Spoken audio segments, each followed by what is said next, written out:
Wait, we're in. We're actually here. I know. It's a miracle. Oh, I'm back. Hi. Oh, This confused the fuck out of Fred. We'll talk about what you told. It confused the hell out of him. Yeah. Oh no, he just didn't know that we did that time. Yeah. Hello. Hello. Welcome to episode 76 of the Drinky Talky Thingy. That should have been last week, but yes, Paddy failed. Paddy failed bad. How many episodes had we actually gone without missing a single one? 75. Yes, I go away for 2 weeks. Yes. 2 weeks, Paddy, that's all you needed.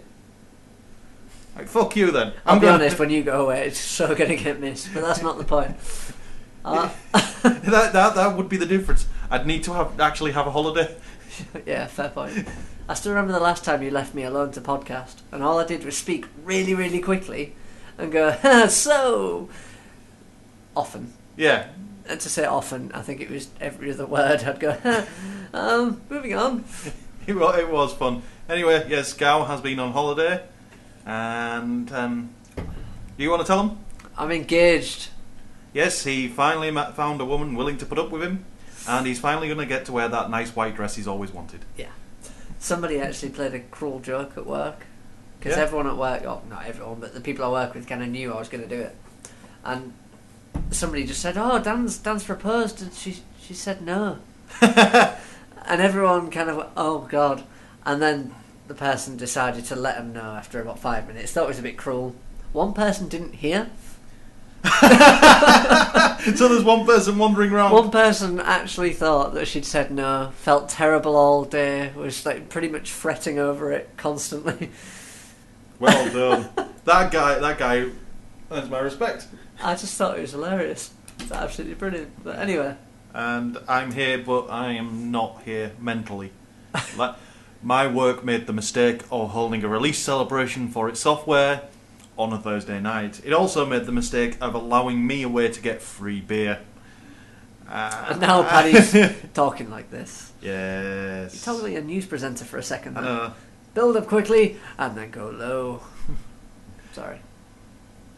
Move on. Move on, and I'm just going to make up follow-ups here. We've got another one on 38 Studios. Is this a follow-up? It's technically a follow-up. It's been going on for a while now, so yeah. I'll assume there was something to do with it last week. Yeah, no, let's just assume it's safe. No, there was. Yeah. Last week there were subpoenas issued at 38 Studios. People are getting arrested over it. Nice. This week, Kurt Schilling, who run the studio, has publicly announced that he's pretty much broke. He's pretty much blown away any money he had saved from when he was a professional baseball player. But seriously, what made him think baseball? I'll start a games company. I have no idea. I mean, I understand people have interests outside of work. Yeah. But going from I've done well at baseball to I can run a multi-million-pound games company. Start small, don't you? You start with a little company and build up. Well, that's... Yeah, so... He also confirmed that the Kingdoms of Amalur 2 was the clincher. They were in the process in about weeks from closing the negotiation and signing within that would have given them enough money to keep that company afloat. But because the Rhode Island governor opened his fat gob, he screwed it up.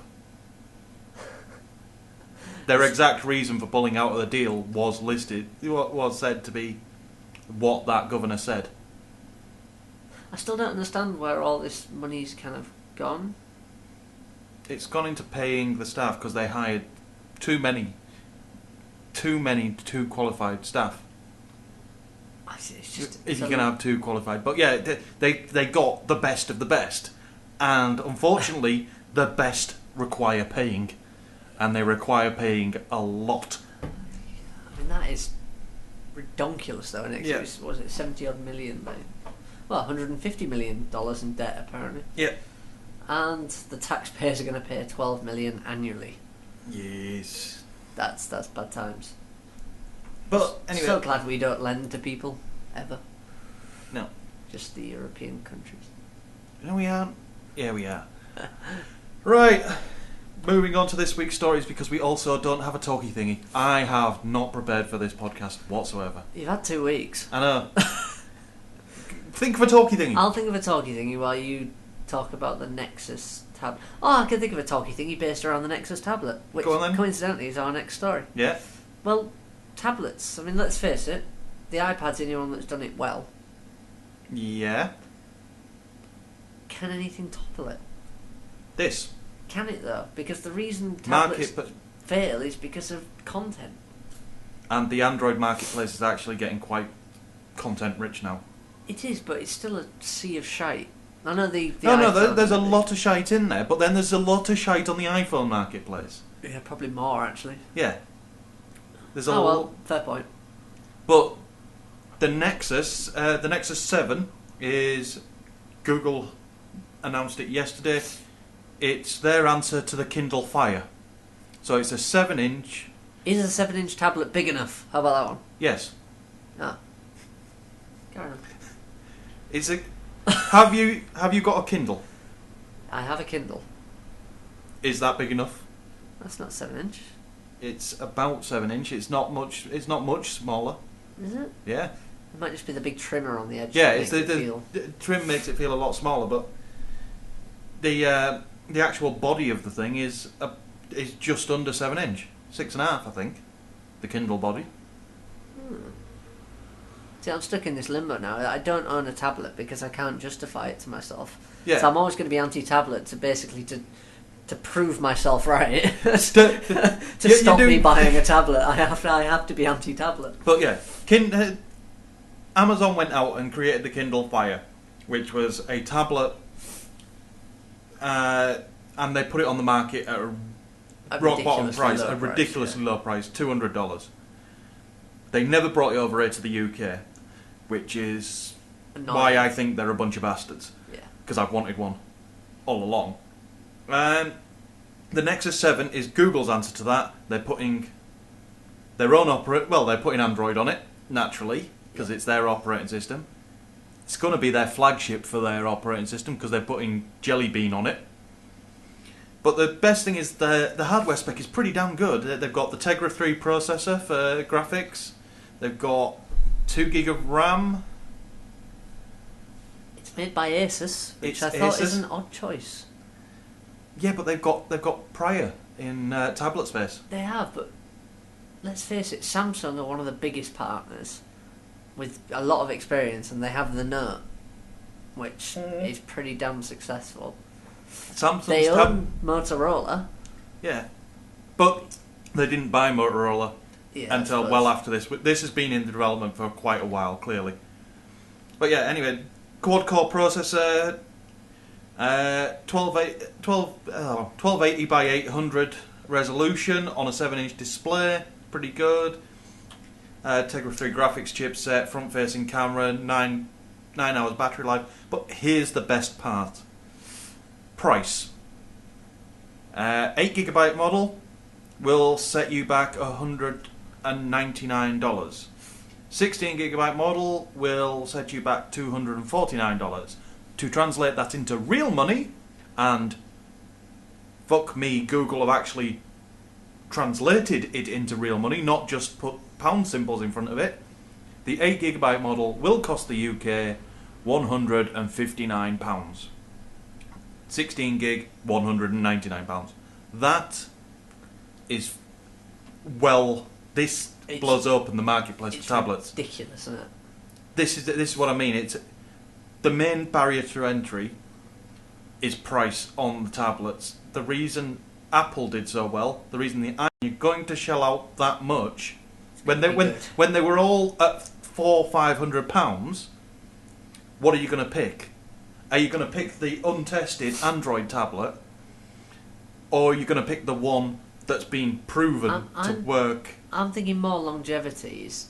I've had gimmicks and things before that pretty much I stopped using because they became a chore to use. Now I realise things have moved on since the days of Palm Pilots and all that kind of crap, but if it's not as easy to use, it's not going to get used. But the the Android operating system is, once you've got used to it, it's just as easy to use. It's the configuration that's the difficult part. This is the bit that it's just where I can't quite work out, because 7-inch is not. It's more than enough. But the way I'd use this wouldn't be on the move. It would be kind of at home. Yeah. And I'd be quite comfortable with a bigger screen. This is my kind of. It's hard to justify. A 7-inch tablet. It's an awkward middle ground. It's that middle ground, but depends how you're going to be using it. Because you get the iPad and you've got to hold it with both hands. You get the 7-inch, you can still hold it in one hand comfortably. Yeah. That's it. Because you can then be there going, reading it like a book, flicking like a book. That's why the Kindle's the size it is. Fair enough. I'm stuck in this kind of awkward, because I don't own a tablet. Yeah. I can't justify a tablet. See, I've already justified one in my head. I'm just waiting on the money. For £159, actually, you can justify one quite easily, can't you? But oh no, I've justified that and an iPad. to compare, obviously. No. Joe's getting that. I'm getting the iPad. Well done. Yeah. How did you swing that? No, that was the agreement. I could have an iPad if she could have a Kindle Fire, but this has come out and this is better. So I'm getting the iPad. She's getting that. Again, how the hell did you swing this? I have no idea. But I need to finish buying my house, and then it's all good. Yeah, that sounds good to me. But seriously, how? I want to try and work this magic on Fiona. I'll get an iPad, and she can have a shoebox. It's not that simple, is it? No, it's not. I'll paint pictures on it. It was Gadget Show. When we went to Gadget Show Live, and she actually got some hands-on time with a tablet, they suddenly became so much more. They made useful. They made more sense. Yeah. You've got the Connect at that point. Right. So I just need to get Fiona hands-on with a shoebox. Yeah. And I'm sure Fiona's been hands-on with many shoeboxes. Not to stereotype or anything, but yeah, you're right. She has. What else? That wasn't really a talky point, was it? No, it was just as that was just as rambling. Yeah. So we got the Microsoft Surface. Yeah, Microsoft are also moving themselves into tablet space properly. Aside from the entire Xbox Smart Glass thing that they announced, they have also announced Microsoft Surface. Now, if you think back, you may make the same mistake Gao did in remembering that there already was a Microsoft Surface. It was a big desk thing with an interactive top. Yeah, which I still want. Yeah. I want the original. I couldn't give a shit about this. No. It still exists. It's just no longer called the Surface. And now the Samsung G something X XL Surface with Microsoft haptic technology or something shite like that, because it was a partnership with Samsung. Yeah, it's aimed at business as well, isn't it? Yeah. It's not for personal use. But the Microsoft Surface is a new tablet. It's going to run Windows 8, and there's going to be two versions of it, an RT client and a Pro client. The RT client I couldn't give a crap about because it's a normal tablet. It's locked to Metro, so it just becomes a tablet. Yeah, it becomes a tablet with a marketplace that doesn't exist yet. Yeah. The Pro one, however, will allow you to drop back into normal Windows. So that's going to be an interesting little turn of events. Yep. But if that's the case, because I've only read kind of the release client notes on Windows 8, I've not actually been able to play it. Yeah. If someone's saying the Windows key opens up Metro. Yeah. What the fuck were they thinking when they implemented that? The Windows key, which since Windows 95 has opened the start menu, yeah, now opens Metro. Yeah. Well done, Microsoft. Because they're trying to force, if you buy an RT version, yeah, you only get Metro. But my God, what a stupid move that is. Anyway, it's going to be interesting to see where that goes, because it's not going into the cheap end of the scale. It's taking on iPad directly. Yeah, but can they do it? No. Well, actually, I can see a market mainly for the fact that the little keyboard dock, for one, is quite cool. But think about it from a sense of, I don't know, Twitter, Facebook, anything you want to type, Microsoft Word, Office, all those tools. Yeah, it does have the native and running on there. It is a laptop at that point. I think the entire thing it's a tablet with the power of a laptop, which is not a bad thing, except for the fact that it's a tablet with the power of a laptop, which means it's power hungry as a laptop. And it's gonna be as pricey as a laptop. $500. That's is a the base rumour. model. Okay. And the rumoured $500. No. In fact, that's not even that. He's talking about the laptop that he's writing the article on, not. Oh. Fair enough. So, now I look like a fool. But either way, if we can make you look like less of a fool by just priced. mentioning Cliff Belinsky. Blazinski. We get it wrong every time. Fuck it, I'm just going to start calling him Cliff Molyneux. Mister, I want my name in the press, so I'm going to say something He shocking. says at least 2 lots of shite per week. I've actually dropped one of the stories of something he said. This has been a theme this week, though. This actual... Something must have prompted this. Cause it's this article. This is a week old. So this is what prompted everyone to cover it. Cliffy Molyneux made a statement on Develop, claiming the that most reliable of all news sources. Yeah, he had an interview. Sorry, he was interviewed by X360A, a magazine, and he basically said that console games are too easy. There's no challenging console games. People aren't making challenging console games. I would like to point out this is the person that made Gears of War. Right, I'll be honest, Gears of War on the hardest difficulty setting is bloody difficult. Not because they put any challenge in the game, no. Just because they've screwed over, give the enemies a massive health bar and you a pitiful one. Well, thanks for giving me that chance to explain myself, but yeah, basically they gave everyone an armoured face, didn't they, pretty much? Yeah. I'm sorry, he may be right, he may be wrong. I personally think that if games are getting easier, so be it. I have less time. Well, I'll play it normal. No, I'm sorry, there's still something about a difficult game. Oh no, I still like a difficult game. I'm going to go back to my Battlefield days here. Yeah. Being the camping all-bag that I was, sniper rifle at distance had bullet drop. Yeah. My God, that was difficult, especially when somebody's moving. No, but I'm all good with difficult games. It's just I don't want all of my games to be hyper difficult. Yeah, I want a nice easy game every now and again. And beyond that, he's making press for himself. There's nothing more here. Name, isn't it?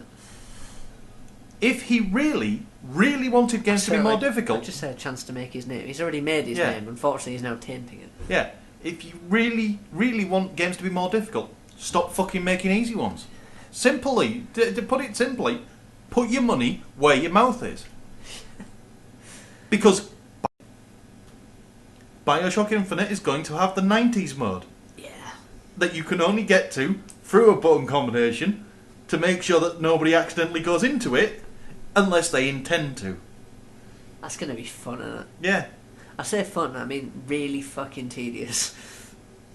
Not quite fun. Yeah. In fact, it's going to be painful, Paddy. It's going to be. But it's worth doing.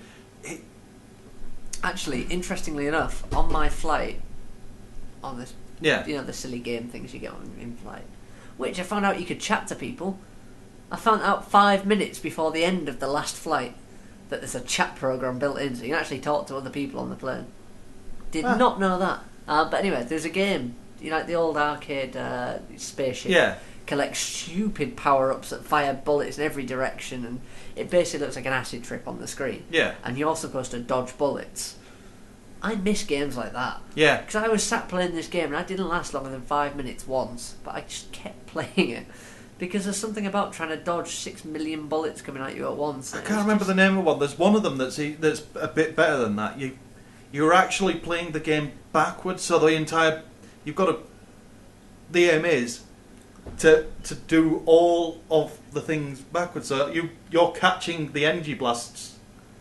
So times in rewind. So all the energy blasts are what the level has done, and you've got to catch them. And if you don't catch any of them, it blows you up. It creates a time paradox and destroys everything.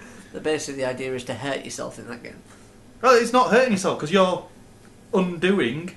You're So shooting. taking them out. Yeah. And as the blasts, the enemies will reappear because you won't have destroyed them anymore. And I can't remember its name. That and is pretty weird. Yeah, but it's still fun. Hmm. And there's a new one coming that looks incredible. One of those blasty games based, and I can't remember the name of that one either because We're really it's good at Kickstarter. this information stuff. I aren't know, Kickstarter. It was announced the other day, but it's procedurally driven. It's based on your music. Nice. So the entire game level is based on whatever MP3 you're playing in the background. What monsters are generated, what. That's only good for me if it incorporates Spotify. Yeah, you've got a problem there. Yeah. I'm still waiting for someone to do that because, let's face it, people are going to stop owning music soon. Yeah, they are. Where are we? There you go. We've got a scenario for a game here, Paddy. We'll take somebody else's really good game and then just make it work with Spotify and re-release it. Job done. There should be a re-release of Vib Ribbon. We're remaking With Vib Spotify. Ribbon with Spotify. Easy. I'll do the graphics. You can do the code. I'll do the graphics. I was showing Vib Ribbon to somebody at work earlier today because they'd never heard of it. My God. Some of the people I work with are young enough to not know Vib Ribbon. Please tell me they know Parappa the Rapper. Yeah, they know Parappa. Everybody knows Parappa. He is a legend. Yeah. Anyway, this week, Pete Moore of EA. Well, he's been interviewed and he had two things to say. The first one makes sense. And he thinks it's inevitable that within the next 5 years, 10 at the most, the majority of games will be free to play, with zero to minimal cost to purchase the client, and the majority of its transactions coming as in-game. He doesn't think it'll completely destroy the $60 the full price market because there'll still be a place for them, but the majority will be free to play. Yeah. I tend to agree. I can't argue because, let's face it, it works. It's a model that works. People want to pay will pay, people that don't want to pay won't. And people are more likely to pay. You can only get paying players if they can try it. If you put a cost on trying it, nobody's going to. I know people who've played a lot more games since they've been free.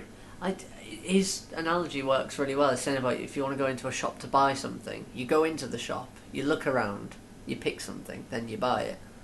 You don't get charged to go into the shop, then look around and just pick something off a shelf, do you? It's only in games where it's not only in games, but paying up front just doesn't make sense because you commit to something before you even know what it is. Yeah. Well, movies are the same, but then again, a lot of people don't do that now either. They wait until it comes out on DVD. Yeah. Let's face it, you get punished for going to the cinema. You do. You take out a bank loan to go there and then you end up sat next to a big fat sweaty guy. No, the worst one was Avengers. I went to see the Avengers. 3D? Yeah, because that was the only one that was at a decent time. But no, it wasn't the 3D that bothered me at all. The 3D was worthless. No, I'm just thinking they charge you a fortune for it. The 3D was worthless, but what annoyed me more was the guy in front of us clearly thought he was a super nerd. Clearly was trying to impress the two female friends he had with him. Oh dear. And was trying to tell them little bits of factoids about the characters, and he was very, very wrong quite a lot of the time. And I can tell you now he was quite wrong. He was trying to impress girls with facts about comic book characters. yeah, I know. That was a fail right there, but That's like trying to catch fish with razor blades. I know. It's just never going to work. But he was trying that, and I managed to keep my gob shut for the entire film and let him leave because he was talking shite. He was literally just pulling these things out of his ass because they were nowhere near. See, I'd have just jumped in and said, "Oh, have you seen like episode number 42 where the Captain America turns gay?" Yeah. No, it was Just play worse. along. It was worse than that. He was actually talking about storylines that crossed genres, not genres, publishers. So he was actually putting DC stuff into the Marvel universe. Wow, even I know not to do that. You never cross the streams. It's the same at public urinals as well. You just never cross the streams. But yeah, the EA have got another that is not quite as clear cut as. His words were that he wants Origin to be the Facebook to Steam's MySpace. Basically, he thinks Origin will supplant Steam as the way people download it's and the buy fact their he games. Describes it as performing adequately. Yeah, adequately is never a word you want somebody to use. It's brilliant, isn't it? It's like, oh, what do you think of your girlfriend? No, she's adequate. Yeah. It's just... your monthly performance review. How's your work going? Adequately. I'm not getting a pay rise anytime soon. Fuck. It's ridiculous and... Yeah, what? Bad analogy. MySpace? What the fuck? First of all, right, MySpace is on a resurgence. A very slow one, but they're getting like 1 million new people a month or something. Am I drunk or is that on a lean? No, you're drunk.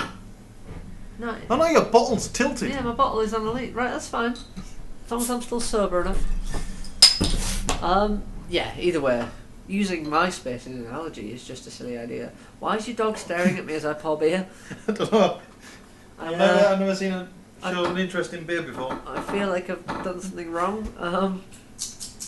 Yeah, okay, you just shake. Yeah, bad times. Stupid man.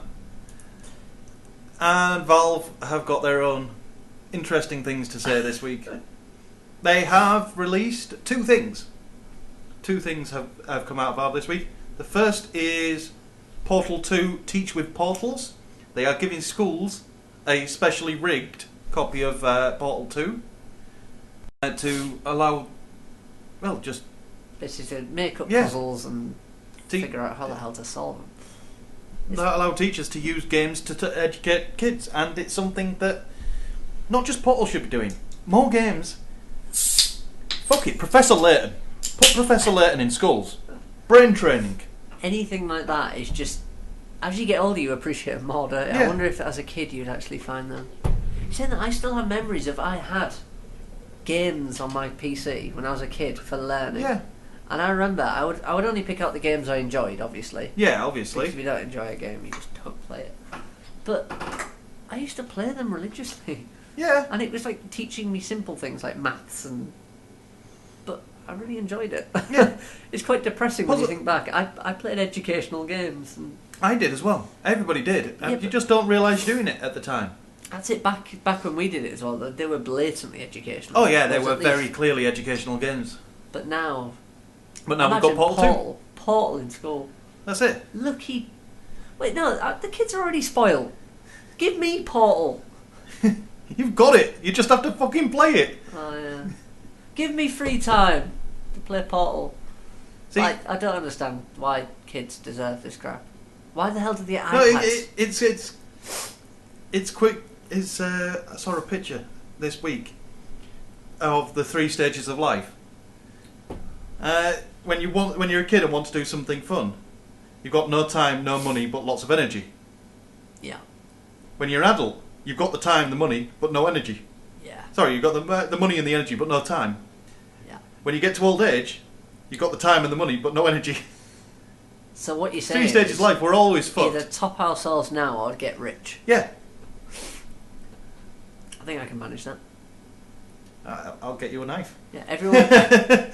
I'm getting rich. If everyone would like to donate $1, even with all of our listeners, that's still not. Yeah, I might be able to buy a shoe, just one. No, if every listener gave us $1, you could have a tablet. Hey guys, but it'd have to get past me first. $2. I want an iPad. The other thing Valve announced was the Source Filmmaker. They have built basically one of the best machinima tools ever out of the Source engine. The Source engine is fucking epic. The thing is, I still remember when it first came out, and it was kind of like, yeah, great. A couple of years down the line, you went back and played those games and thought, it's aged. But it's still going. Well, and it looks bloody good. But they keep enhancing it, so it's still going stronger. They have kind of fucked over Gary's mod.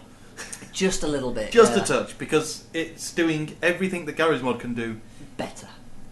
Directly in the machinima tool. The thing is, Gary's mod does other things as well. Yeah. Like, for example, I made a flying machine once. That was fun. Ah. Have you never done that? No. It was one of the things, basically at a building stage where everyone's kind of running around manically trying to build things. Yeah. And then it's like the Red Bull competition. So you run off up here with it, and you've got to stay in the air as long as you can.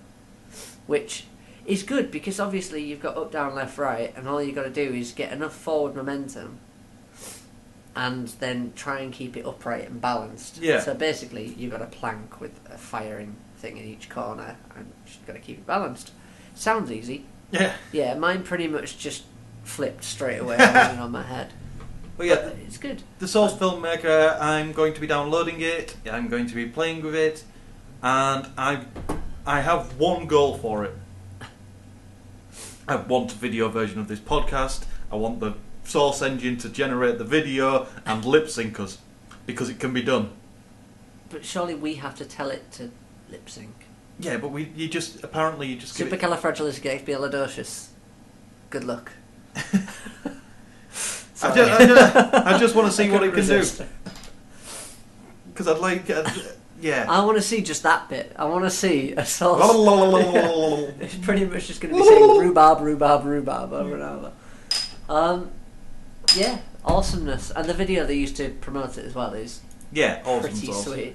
I think it's time for a song. Is it time for a song? I think it's time for a song. In which case, it's Electro Man Adventures by Waterflame. Trevor's suggestion again. I know, Trevor, you sent me this suggestion 3 weeks ago, but I've been busy and I forgot. But he forgot to podcast, let's face it. If he forgets to do that, he's going to forget the song.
We're back.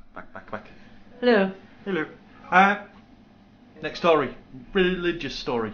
We normally avoid religion, but this one's quite funny. You can't refer to anything religious as funny. I can. Hi-Res are making a MOBA called Smite. And the champions in the games are various deities from various religions. Yeah. So basically, pretty much guaranteed to piss someone yeah, off. Yeah. gods killing each other. Yeah. Lots and lots of gods killing each other. And yeah, they were guaranteed to piss somebody off. It's happened.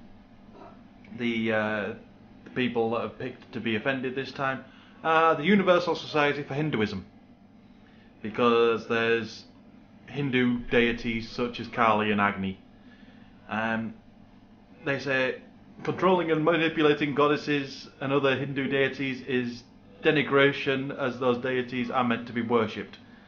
You're worshipping invisible people. They're not invisible, look, they're just blue and have 6 arms. Yeah, they're worshipping figments of their own imagination. I don't think you can denigrate a figment of your imagination. Right, I'm not going to speak ill of religion because, well... You'd never stop. Yeah. No, it's not nice to pick on people for being idiots. Shit. Yeah. Well, anyway, that group have demanded their immediate removal of all Hindu deities from the game, which is as expected for that kind of group. What wasn't expected was Hi-Res's response, and I will read this properly because it is... It's a hell of a response, isn't yeah. it? I mean, this is just balls in the face, way better than you kind of... This literally is the text equivalent of teabagging that Hindu group. Right. Hi-Res Studio's Chief Operating Officer, Todd Harris, so it was as high as it could go for a person to be saying it. Smite includes deities inspired from a diverse and ever-expanding set of pantheons, including Greek, Chinese, Egyptian, Norse and Hinduism. Norse. Hinduism, being one of the oldest, largest and most diverse traditions, also provides inspiration towards deities in our game. In fact, Hinduism's concept of a single truth with multiple physical manifestations, one could very validly interpret all the gods within Smite to be Hindu, and all gods outside of Smite as well. Ponder that for a minute. Anyway, going forward, Smite will include even more deities, not fewer. Yeah. Basically, the Hindu religion dictates that God can be anything. Yeah. God can be a Lego character. There is no exact God. They believe in the one universal truth, and all the gods, all the deities that form up part of their they're all just pantheon. Different manifestations. They're different manifestations of the one truth.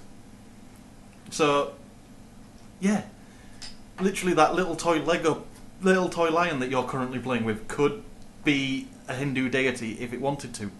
In case you're wondering, yep, totally playing with a toy lion. It's just, it's the usual religious thing. People do get the backs up about it, and I'm not going to poke fun, but I'm still waiting for the... because it's been in the Indian Times, it's been on Games Politics, it's been on massively now. Which means... Fox. It's got to be on Fox or the Daily Fail by the end of the week. We will come back to this one if it comes onto the Daily Fail, because I want to see the Daily Fail's headline. I don't think they will, because it's Christianity for one. One of the gods in there. Yeah, I know, but Christians really don't care that much. They're not that attentive, and they only turn up at Christmas. And Easter, don't forget Easter. And Easter, and sometimes Pancake Day. Now that is a day. We should start a new religion that just celebrates Pancake Day every day. Well, yes. Have you ever had blueberry pancakes? Yes. Oh, they're wonderful. They're not. I don't like blueberries. They're gorgeous. Anyway, well, yesterday was National Caps Lock Day. Yeah, I noticed. Oh, the laughs. I was going somewhere with this, but yeah, sorry, Daily Mail. It's nothing to do with immigrants. It's nothing to do with benefit cheats. Nothing to do with harmful gaming, because it's not. It's purely a religious thing, and even then it's Hinduism, which they don't care about, because that's what the foreigners worship. I suppose, so yeah. I don't think they will cover it. Now Fox will jump on it. Oh, then again, it's not Christian. No, sorry, carry on. Anyway, we're going to go on to do something... I feel wrong saying this, but it's absolutely true. Blizzard have fucked up royally. They have lost the plot. They have allowed Activision to have too much control. And in case Diablo you're 3... the pigs have just flown by the window. Hell has frozen over. And Satan's doing pirouettes on the ice. Diablo 3 is a fucking clusterfuck of mistakes. Really, they couldn't have got things any more wrong if they tried. Good game, though. Oh yeah, I loved the game when I was playing it. Yeah. But once you get beyond a certain stage, literally, it's the Blinsky model. The game doesn't get more difficult. The enemies just get more powerful. Bad times. Yeah. Which does put a bit of challenge into it, but when you've got 5 abilities and all of them are fucking runaway abilities and crowd control abilities, there's something wrong with your mechanic. But that's besides the point. The reason they've screwed the pooch on this one is... the lion a hat. Yeah. Is the restrictions that they're applying on it.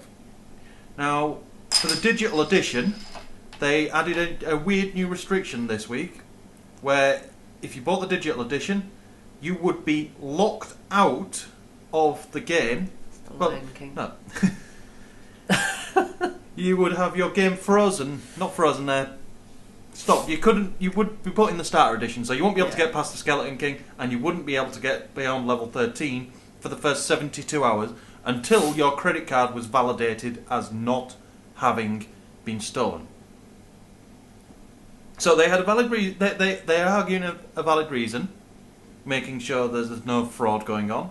They punish if you're going digital, don't they? Really? Yeah, they punish you for going digital and lock you out of your own game for 3 days after you've paid for it. That's wrong. Blizzard quickly changed their mind on that one. I don't think that one was ever meant to see the light of day. I think that's a mistake that got out the door. Yeah. I think they originally planned on it, and somebody in a planning meeting went, "Hang on, guys, this is not a good idea." And then it somehow leaks out anyway. I imagine that one person got told, "Sit down, shut up," and then when it came out, there it wasn't a good idea. He went, "I told you so," and then he's now fired. Yeah. So instead of the 72-hour lockout, well, the 72-hour lockout is still in play, but you can level up and get beyond that start phase. However, you cannot join any public games. You cannot access the auction houses, either of them, real money or in-game money. Trading items to other players can't be done. Can't chat in any of the public channels. Can't send messages to your. Can't attach a custom message to your friend requests. And so basically, they treat you like you're a criminal before you've even. Basically, yeah, they treat you like a criminal, and this is on top of always on DRM. A game that's just its leveling curve is just wrong.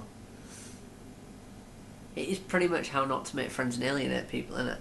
It literally is. It's just an awful way to do business, and something that Blizzard have done expertly in the past. But the thing is, yeah, Blizzard have done lots of good in the past, and this was an easy win. It was an easy win. All they had to do was take Diablo 2 and upgrade its graphics. Literally, that's all they had to do, and they would have still made this much money, and people would have fucking loved it. Agreed. Although I was never going to buy it, but anyone that's played Diablo 1 and 2.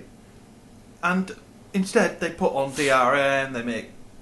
They oversimplified far too many things. I'm all for simplifying things, but some of the bit they oversimplified.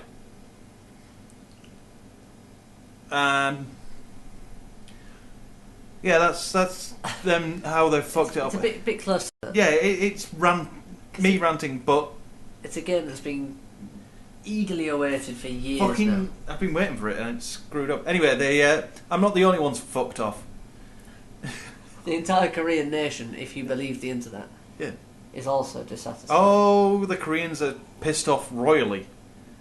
Apart from banning their real money auction house. I just want to point out this is the South Koreans. Kim Jong-un, he doesn't care. He's quite a fan, actually. Yeah, I've heard. He was telling me the other day. He's taking hints from Diablo himself. I'm not even going to ask how. Do they have nukes in there? Well, he's got many minions. Yeah, fair point. An entire nation of minions. Yeah.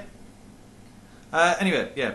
South Korean government have demanded that the studio, that Blizzard, actually offer refunds, which is a first. That really is a ballsy move, isn't it? Because I can't think. And Blizzard have said Blizzard are doing it. They're offering refunds to Korean players, but only certain Korean players. Yeah. Basically, the refund itself, if the player hasn't reached level 40 yet, then clearly they've got fucked off with the game and gone away. So if they bought the game between a certain period, past that date, the players have to be below level 20, and this is fair play by them. As an olive branch, any upset gamers are being handed a 30-day trial to StarCraft 2. In fact, I've just realised what I've said. They're giving Korean Blizzard gamers a 30-day trial to StarCraft 2. There is there is not a single Korean gamer that does not own StarCraft 2. I know I'm generalising, but fuck it. It's probably quite an accurate one, though, isn't it? Really, I mean, it's like. Actually, no, I was going to say it's like some Japan offering Hello Kitty, but I can't say that.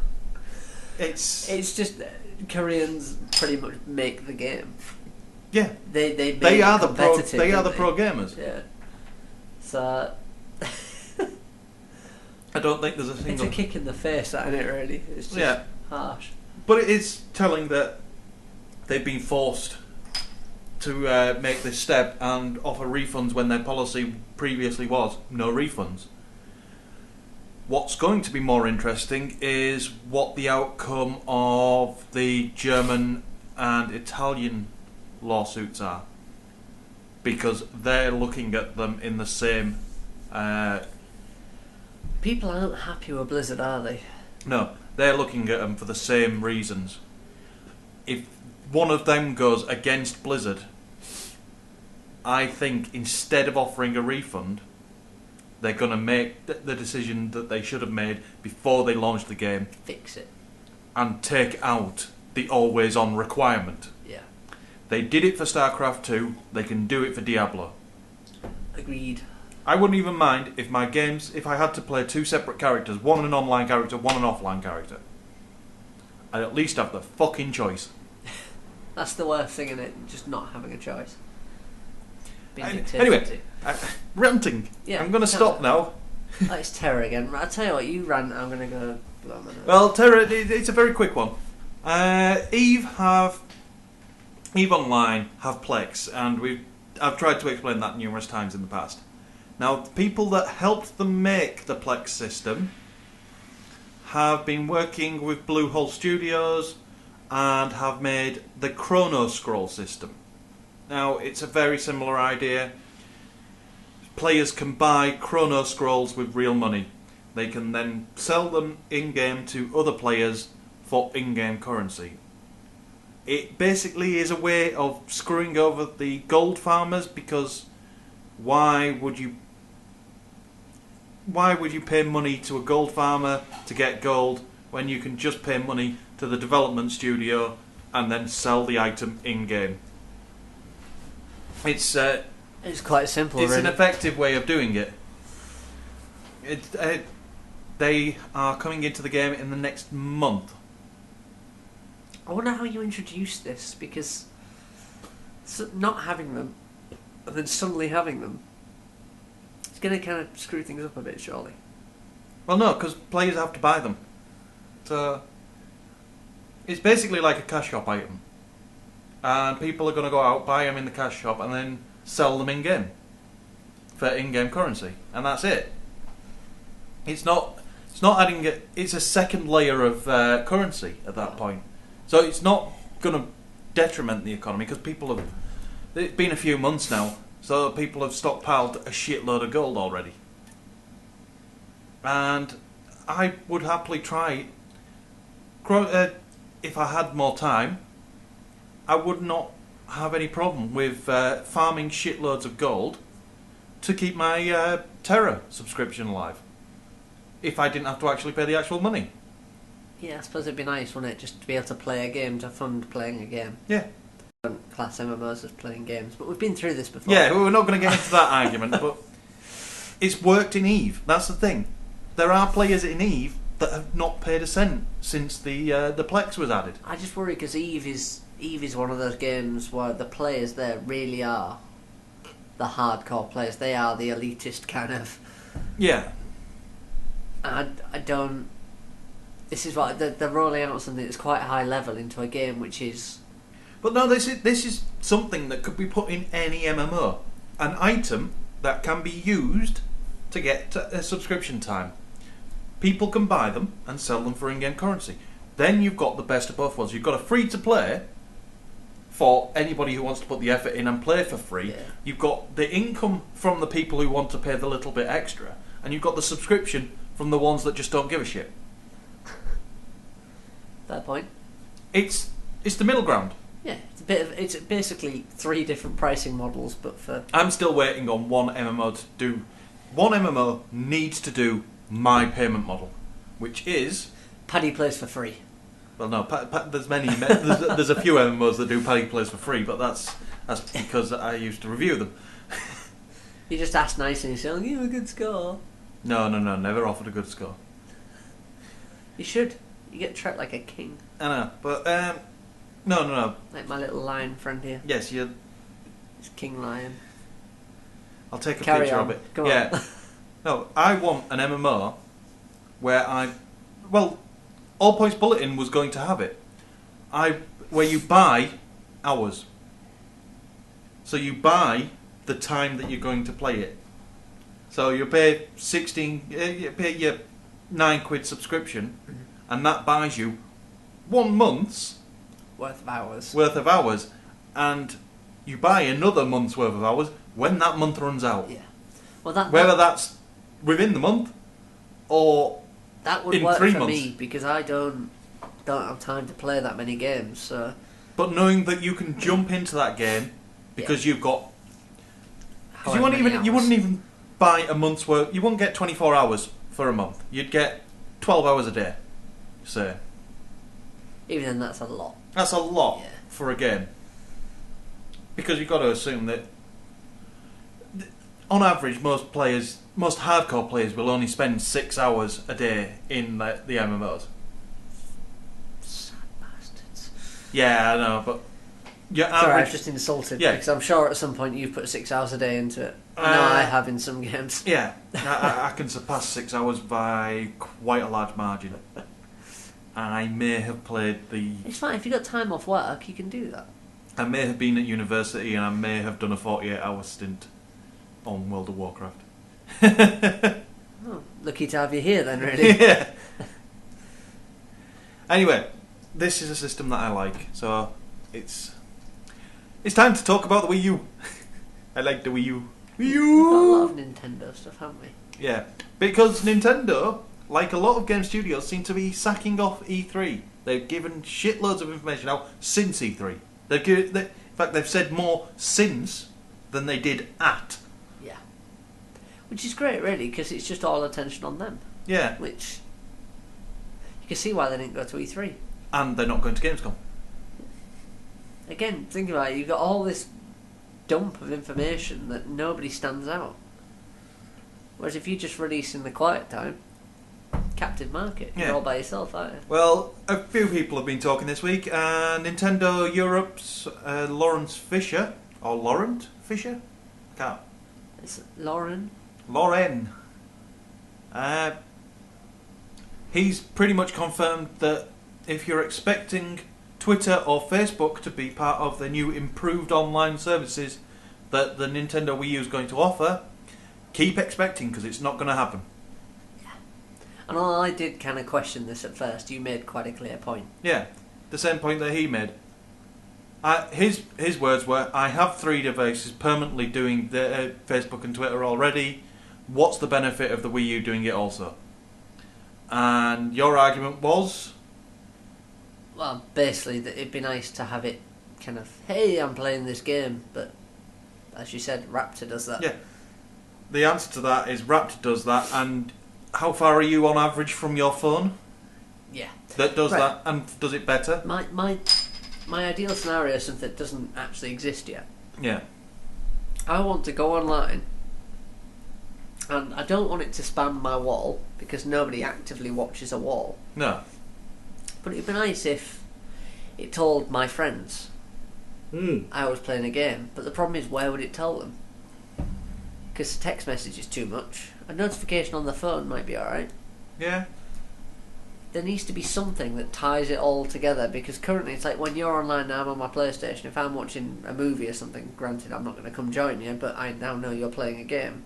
When my movie finishes, I might go join him. Yeah. But I wouldn't think to go on Facebook to look to see, oh, someone's playing a game. And there needs to be some way to socially connect everyone without having this constant need for spam. I'm going to say it. It's got to be said. The PCs had this all along. Things like X-Fire and... I'm going to go even easier than that. Steam! Again, you've got to be signed into Steam, you've got to be at your computer. But if you're playing a game... If you're playing a game... But I might not be, I might be sat... I suppose, yeah, no. notification I want my phone to tell me. But then the Steam app... They've got the Steam app now.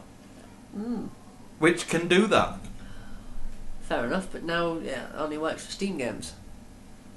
Yeah, that's... This is the it. problem. We need a single platform. Which, I don't care if it's Facebook. I couldn't give a shit who does it. But I have something to say, I'm playing a game. A little icon in the corner that says, Dan is playing... Yep. But I don't know where we're going to get that. Dan's reading his Kindle. Dan's playing on his brand new shiny iPad funded by all the listeners of this podcast. You know, anything like that. Dan $1. is... $1.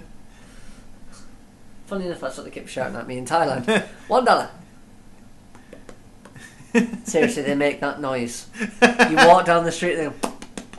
It's like, what are they doing? Oh, no! It took me a while to grasp exactly what they were doing, and I realised, it's ping pong. I see. I don't think they realise it's an actual sport, you know?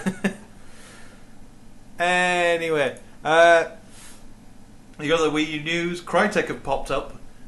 The debate over how powerful the Wii U is. It doesn't seem to fuck off.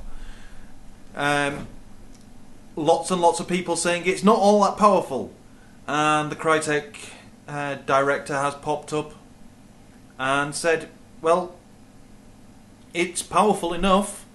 It's plenty powerful. I'd like to point out that nobody who has said it's not powerful has put a name to their comments, pointing out that all the naysayers have been anonymous. Anybody who said it's a decent console has put their name to it. Yeah. It's one of those unfortunate things, because it's little and small, people are going to say it's underpowered. Yeah. Granted, it kind of is. That doesn't mean it's weak. It is for what people are expecting of the next generation, Exactly. but then Nintendo aren't in the same generation cycle as the Xbox and the 360. Yeah. Nintendo are in their own cycle. Better They're the yet, middle cycle. Better yet, they don't follow Cliff Knobhead's view that everything has to be graphically intensive. It's more about the experience for them. Yeah. I feel like the 3DS didn't make leaps and bounds in graphics, but it made it 3D. Yeah. The Wii, graphically, Not brilliant, but terrible. But motion controls. Exactly. And how many consoles have now got motion controls? Oh yeah, that's all of them. Exactly. They do push it a little bit, but not with the hardware in a sense, in the traditional sense. They push it in kind of how you interact. And I'll be honest, everyone else has done it better since, but they've had the jump on them. You want to go all the way back? As they said themselves in their big presentation at E3, before Nintendo, every console had joysticks. Yeah. They were the first with a Famicom to decide, let's put it on a pad. Better yet, they put a bloody microphone in it at that point. They took it out for the NES. Yeah. They had a microphone, which didn't get used again until the DS, where people were blowing on the screens and making stupid noises. And yeah.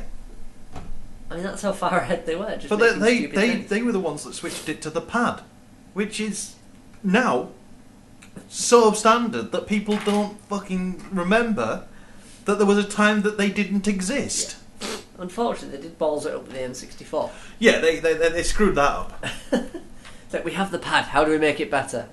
We'll put a joystick in the middle that's really awkward to use. Thanks, guys. It's not the joystick in the middle, it's the central prong. Because if you hold it properly to play any game, the central prong is right above your nutsack. One... Yeah, I think a gaming night did end badly when there was somebody losing at a game and slammed it down. Poof, for the enemy friend. Slapped the top of the friend's controller to smack it down on his nuts, thereby winning the game. Yeah, that's one way to win the game. It didn't end well, but it was... Yeah, the nut stomper shaft was... Yeah. Well, this is the thing that always used to confuse me. Everyone used to tell me how brilliant GoldenEye was on the N64. Oh, well, no, once you got the controls down, it was good. Oh, it was a good game, yeah, but unfortunately, it's kind of... It's like the fourth wall for movies. If you can't get hang of the controls quickly, you're looking at the control, you're looking up, it's just not... It's not right. Anyway, Wii U, it's going to be powerful enough. And I'm still buying one. I think I might join you. If I can afford one. After buying a ring. Oh yeah, you're going to have to do that. Well, I've got it priced up. So it's not too bad. Yeah, they're not cheap, are they? No. This one's been made for us. Oh dear. Yeah. Now that you're actually engaged, I can divulge one little fact that you will love. Make sure if you're buying anything, don't mention the W word, because the moment you put wedding on anything, there is a zero in price. Oh no, it doesn't double. There's a zero added onto the end. Yeah. Balloons that would normally cost 200 quid cost £2,000. Yeah. I'm well aware the W word adds a lot. It does. Ridiculous amount. You don't want anything to be wrong on the happiest day of your life. If there's any time something can be wrong, the happiest day of my life is probably the one that I can do it on. I think there's a bit of leeway there, if anything, isn't there? And having been, I can tell you, whatever else goes on around you, you will not give a shit about, because you will not be noticing it. I'll be honest, I've been informed the wedding's not for me anyway. I don't have a say. It isn't. I don't dictate anything. It's not even for Fiona by the sounds of it. It's for everyone else. No. It's Fiona. She will be controlling that. No, I think her mum's taken ownership. I think it's for everybody else. For all the family members and... Great, yeah. See, for mine, I only had 3 decisions. 3 decisions. What's that? I got to pick one of the tracks for the background music, where I managed to slide in Area's theme. Nice. I had to help pick the venue. Oh. You were trusted quite a bit. No. I had to okay the venue. Oh, there we go. She picked the venue. I okayed it when I saw they had a Guinness tap. Win. Guinness on tap. That's all I needed. And acquire a suit. Which you did quite expertly. So yeah. Good time. What was the other one? No, I did have one other thing, and that's when we acquired the venue and they were talking about food, the only thing that I put my foot down was that they had to be chili con carne and onion rings. A classic wedding staple. Of which I got to eat none, because I was that distracted by having a brilliant day that I forgot to eat. So I forced there to be chili con carne and onion rings. I didn't eat any of it. Anyway, why are we talking about I don't know. It's quite bad, isn't it, on a games thing we're talking about weddings, when, let's face it, 90% of the gaming population don't know what a girl is. Nah. I'm insulting them again. Yeah, don't insult the listeners. So that's Christians, yeah. Hindus, any other daft religion. That's pretty much right. That's a lot of the world gone there. And any gamer who doesn't have a girlfriend or know what a girl is or has seen a boob. No. You got to put it right. Seen a boob in real life, Yeah.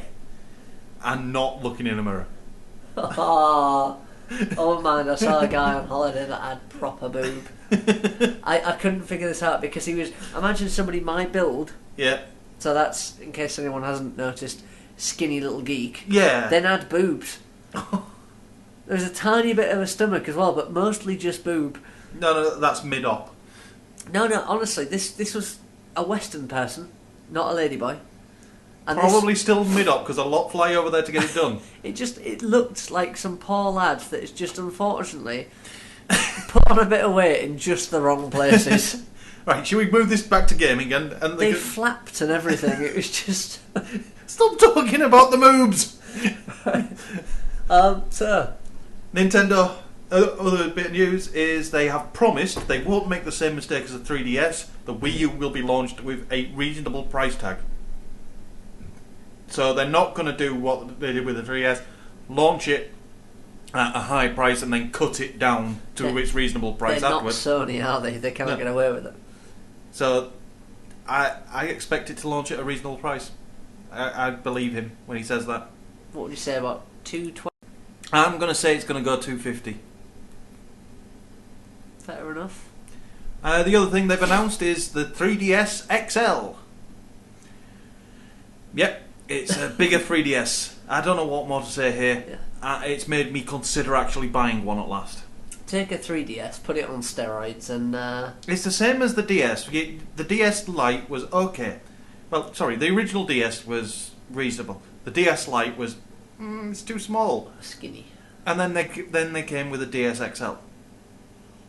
So this is the 3DS XL. Apparently, the bigger screen actually improves the 3D capabilities of the device, which is pretty good, really. Yeah. I don't know what more to say. I had a play on the 3DS. My first play was not long ago, and it's pretty good. Yeah, it's pretty good. It's hard to describe, isn't it? But it's 3D done well because you don't have stupid glasses on. Yep. And unfortunately, they have an opportunity to fix the circle pad issue. Not like they haven't got room now. They just decided not to. Yeah.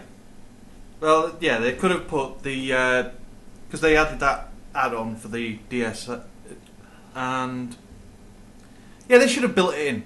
There's going to be this fucking huge 3DS XL, big enough already. You're going to have to attach another block to it to put the second analog stick on it. Basically, this thing is going to be bigger than the moon by the time you're finished. It's just redonkulous. I'm not word at the minute. Yeah. I'm not sure if we want to talk about Microsoft, they've kind of validated it. Right, yeah. Last week, if I'd have been on the ball and recorded, you would have heard about the leaked Xbox 720 document, guideline, plan, whatever you want to call it, that showed the step-by-step release plan for the next generation Xbox. So it was going to start 2013. Sorry, it was going to start with a new Xbox, new more powerful Xbox, slimmer form factor, better Connect version 2. And then from there, it was going to release Smart Glass. Now, that adds a bit of credence to it because Smart Glass has been pushed forward and is coming out now. Yep. And then it was going to go on to something they were calling Fortazella, which are augmented reality glasses. Google may have beaten them to that. Yeah. Unfortunately. But it was it's an interesting read. It's still online if you want to go searching for it. But in order to try and validate it, people are even trying to find out if it's real or not, because it could have just been faked. It looks unlikely that it is if Microsoft's lawyers are enforcing takedowns to get it. Which pretty much just says, actually, that might be right. Yeah. It also had on it a price point that they wanted to aim for. They're targeting. If this is a real document, Microsoft are targeting $300 for the next generation. Which would be nice. It's the only logical price tag. I think now, if a console goes above 400 quid, yeah, it's not going to work. Well, Sony did it once, didn't they? And they paid the price for it because they didn't take off as they wanted to. No, it's just not going to happen. Nobody's going to pay that much for a console. Anyway, we're going to move on and back over to exclusive Dust 514. This, I'm not sure which side of the fence I'd come on. Dust 514 is about to hit beta. So, that's good. I want to get in there and try it. What I don't want to do is have to pay $20 to do so. Now, they have weekend betas which will allow lots of people in. But if you want to do more than just a couple of days, you can buy a mercenary pack, which is a load of in-game shit, and it gives you permanent access to the beta. Don't ever become a salesman, will they? Oh, I'm not sales. By the way, I've got interesting news from Craig, and I can't actually say it on the podcast, so okay. I just realised... We'll cover that in a bit. I'm just going to have to pause. Yeah, we're paused. He knows, and it's good. Yes, lots of secrecy, but woohoo! I'm sure people are just chomping at the bit to find out, but we're not going to tell you. Yeah, we'll leave that for when he's next here. Yeah. He's going to be here more often because he's now more local. So he's got his kid will be due in the next couple of days. Yeah. She's due to pop. That's scary. I remember when that kid didn't even exist. Yeah. Anyway, so yeah, the fact you have to pay to be on a beta is just... it cheapens it for me. I mean, yeah. I get annoyed when you get beta access thrown into another game. Having to buy a DLC to play the beta of the game that you're buying the DLC for, yeah. But you're still not quite sure if it's good or not until you play it, but you can't play it until you bought it. I mean, come on. It's a bit of a bitch move, but Dust 514 is going to be heavily microtransaction driven, so this might actually be them testing the water to see how much people are willing to pay. Yeah, but come on. That's going too far. They're pushing it too far with that. That isn't even... I don't understand how this can be justified. I mean, I know they give you 20 quid's worth of in-game... $20 worth of in-game crap, but... Well, no, they give you loads of in-game crap, but you get $20 worth of in-game currency to buy more crap with when it actually comes out. So you're not paying... Now you're just pre-purchasing the in-game currency. Right. It's a weird one. But still, it's committing it's before CCP you know what it is. Yeah. Your comment about Craig's kid, by the way, not remembering when it wasn't even in existence. It's just made me realise we've been doing this podcast that long. The podcast predates the child, doesn't it? No. The podcast predates you and Fee. Oh shit. I've got episodes, the early episodes, where I was constantly ripping the piss out of you for being single. Brilliant, now I'm engaged.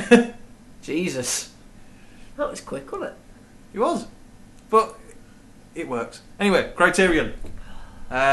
Need for Speed. They've got control of it. Yeah, which means we're probably going to get... Well, I'd say another Burnout, but I'm not sure... I want another Burnout, but I don't want Burnout Paradise. I don't think... Burnout Paradise was shit! I don't care who told me it was good. Calm down. Right, they're not going to make the Need for Speed franchise into Burnout. They might take elements, which will be good. But Burnout is Burnout, Need for Speed is Need for Speed. And let's face it, Need for Speed Hot Pursuit... Was Burnout? It wasn't. There was lots of Burnout elements. There was elements in there, but the original Need for Speed, I would say it was probably a prequel to the Burnout series. Yeah. So it swings and roundabouts, but I mean, Hot Pursuit was awesome, and the original Hot Pursuits were awesome. There's something about having cops chasing you is fun. I'm still going to say Burnout Paradise was wank. Yeah, it was. Open world doesn't work. You really can't let this go, can you? No, I'm fucking furious because they've now turned off the online servers for Revenge. Oh dear. So now I'm stuck to only games nights when I can play it. I don't know what to tell you, mate. Sucks to be you. I know. Anyway, Where are we going? Next story. Ooh, an hour 15. News. Apparently, Final Fantasy XI is the most successful Final Fantasy game of all time. Not most profitable. I'd say most successful is still definitely 7. Depends how you read it. I think profit is a good score to... I don't. It's been going for longer. Nobody pays for 7 anymore. True. 7, all the sales have gone. It may have even sold more copies. More people might have played it. But this is ongoing, so it's always there's a subscription fee attached. Because 11 has been going as long as Warcraft. Yeah. And let's face it was good. Everyone loves a chocobo. Everybody loves a chocobo. Well done. I don't know what more to add to this. No, I think I need to go and play 11 again. I haven't played it in a while. I never played it. I played 10. Does that count? No. Oh. The other news is that Final Fantasy VII will not be remade until another Final Fantasy surpasses it. So until they make a game better than Final Fantasy VII, they won't remake Final Fantasy VII because it's admitting defeat and showing that they've run out of ideas. Pretty much. Yeah. And I agree with them on that. Yeah. Unfortunately, it's like I think it's about time that they just admit defeat and fucking re-release it. Because they haven't made a good one since 11. It's like when a band release a self-titled or greatest hits album. Yeah. It's their way of saying, yeah, we're out of ideas now. Yeah. But then, like, they haven't made a good Final Fantasy since 11. 10 was good. But 10-2 was awful. Yeah, but 11 managed to slip in before 10-2. Yeah, I know. As far as I remember. I seem to remember it being the daft order. Yeah. But 10-2 was just a ridiculous thing anyway. A Final Fantasy game with a sequel. I mean, come on. Well, it's still not as bad as fucking Final Fantasy 13. Is that bad? Well, we've got Final Fantasy 13-2. They've got the Vita version, Dissidia. They've got... in fact, there's 3 Vita versions of Final Fantasy 13. Different games. Based on the same basic premise. Fail. But either way, none of them are as good as 7. No. And all the 6 fans will be saying, well, that's just nonsense, but let's face it, 7 was better. See, I think 7 was better, but I don't think it was that big a margin. It was a coin toss. It's basically Final Fantasy 6 was that good that it got lots of people involved. It's essentially Call of Duty. Yeah. One of them was good, so it generated more for the next one. Yeah. Unfortunately, 8... Not. 8 had some good concepts. Because we're bordering the 1.5 hour mark, we're going to flick through the next stories very quickly. Zynga have opened their own website separate to Facebook and announced Farmville 2. Lots and lots of people are going to be stroking cows. Yeah, as we predicted before as well, doing so well. It's not doing so well. That game company are releasing a disc copy of their compilation. Every game they've released, including Journey, Flow and Flower, all on a disc, including a load of extra features. Unfortunately, they're not releasing it in Europe. Yeah. Oh man, I've got Flow and Journey. It's only Flower I don't have, and I'm not that interested in Flower. So. See, I really need to pick up a copy of Flow. It's good. I got it the first time I had a PlayStation. Yeah. And then said PlayStation got taken away from me cruelly, so... And Mojang Scrolls is in alpha. Woo! And I closed the window, didn't I? You did. Now we're stuck staring at all sorts. We've got iTunes. I've no idea what's happening. I've lost You track. have some very weird things on your Paradise 2. What's Paradise? Is that? No, it's Beard Ice. That was definitely BEAR. I think you go out on the gay prowl looking for bears. No, that's Grindr. You seem to know your apps. It was mentioned on QI. If you say so. Mr. Stephen Fry uses it. Yeah, of course. What are we doing? I'm trying to load this week's releases. Please try and make it sound less like a... Okay. Paddy hasn't fucked up. This is all going to plan. It's definitely exactly what we intended. Before we go on to this week's releases, I do have one release date announcement that I want to get out there, because it was yesterday and it's brilliant, and it's Guild Wars 2, 28th of August. That's another pricing scheme that works for MMOs. It's I'm going to stare blankly now. Guild Wars, you buy the game, that's it. Yeah. No subscription, buy the damn game. That's what I like.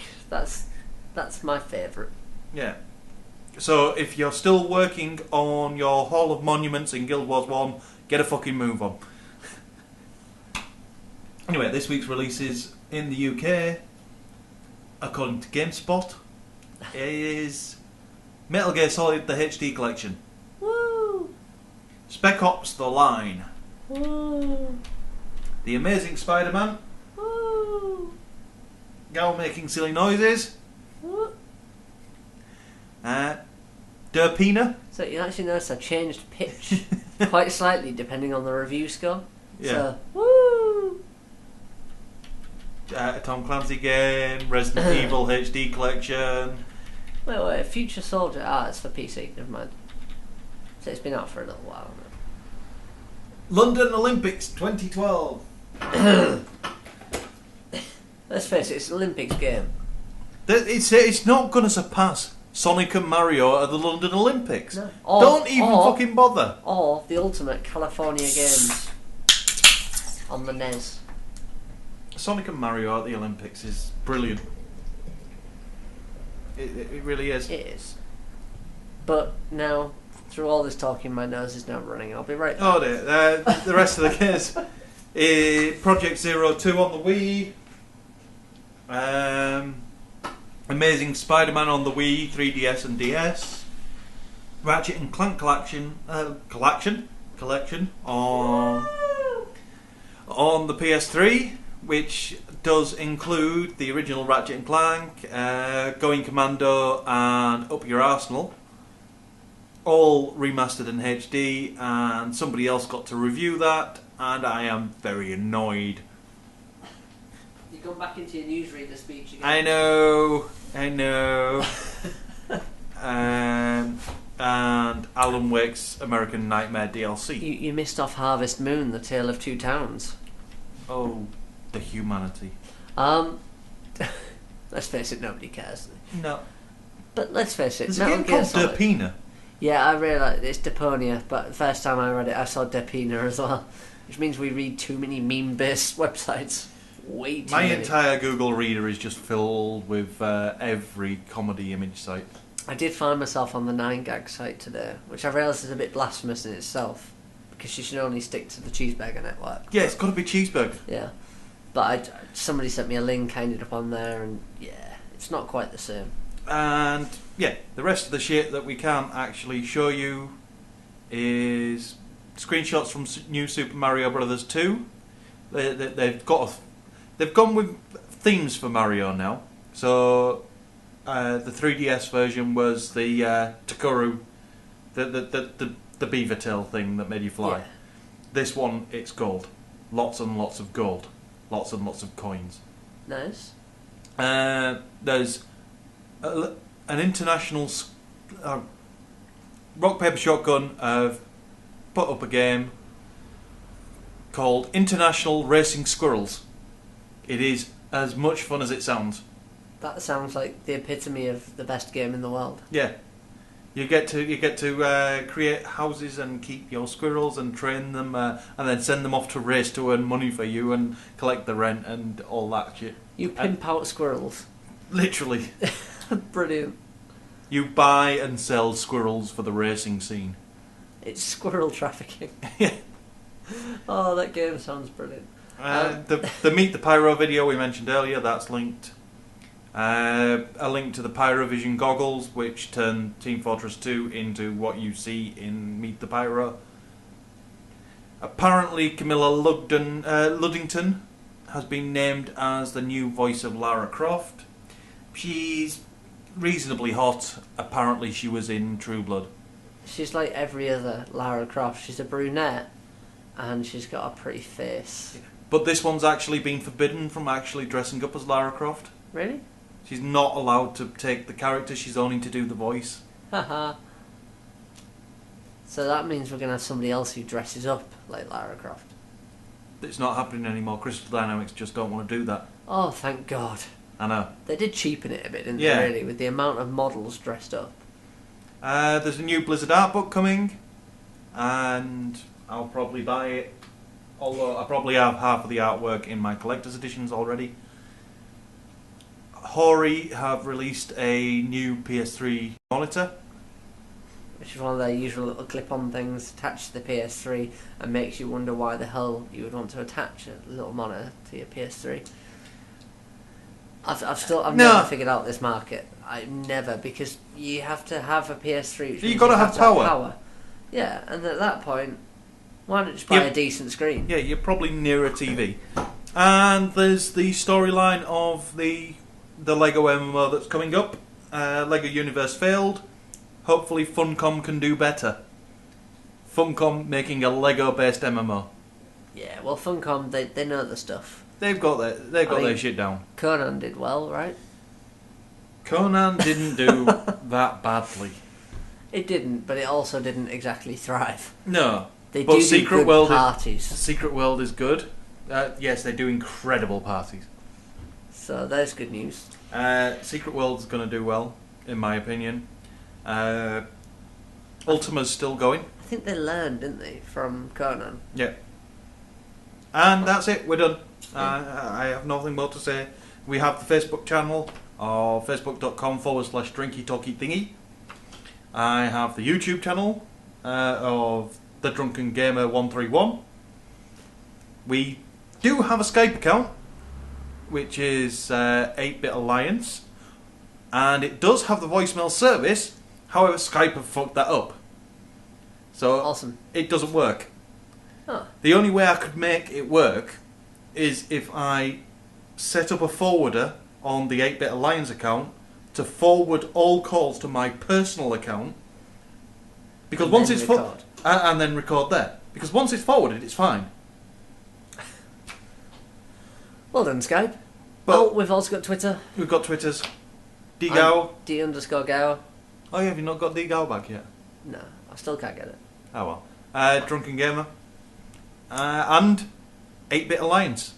Oh, we got that one. We've got. We sound like social kind of geniuses, don't we? But I don't do anything, so I assume you do a lot of things with all of these. Yes. Yeah. Oh, cool. I might follow you. I do many things. Yeah. It's one of the reasons I don't get time to play games anymore, because I'm doing all the things. I don't have time to do all the things or play games, so I want to know where I'm going wrong. Do more things. Yeah, okay. It's that easy. Right. See ya. Press the stop button, go. Press the stop button, go. Press the stop button, go. Press the stop button, go. Press the stop button, go. Press the stop button, go. Press the stop button, go. Press the stop button, go. Press the stop button, go.